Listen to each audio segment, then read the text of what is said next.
14 women jailed in Egypt over a protest in support of ousted President Mohammed Morsi have been freed after an appeal court ruling. 7 juveniles jailed over the protest last month in Alexandria have also been released, on 3 months probation. The women's 11-year sentence was cut to 1 year, suspended. Human rights groups had attacked the convictions, on charges of belonging to a terrorist group, obstructing traffic, sabotage and using force. One campaigner described it as madness. Reducing the sentences on Saturday, Judge Sharif Hafiz nevertheless convicted the 14 women of 3 counts relating to violence during the protest. The women's lawyer said they would appeal against the new sentence to hefty sentences. For the appeal hearing, the 14 women appeared inside a special cage in the Alexandria courtroom dressed in prison issue white and holding red roses. They had written the word freedom on their palms. Their supporters in the courtroom chanted, "God is great," as the verdicts were announced. The women's lawyer,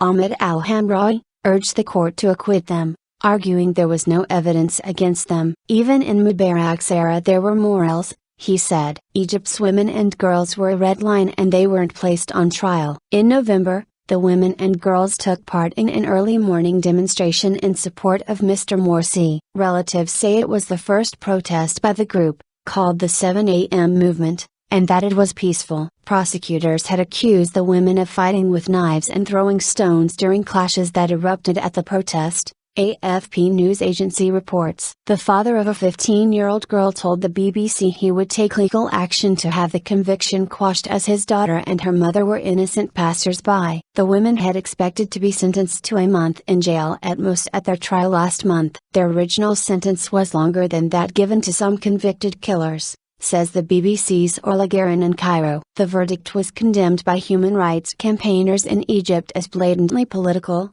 our correspondent says. Hundreds of people have also been killed in clashes since July when Mr. Morsi's removal sparked widespread protests.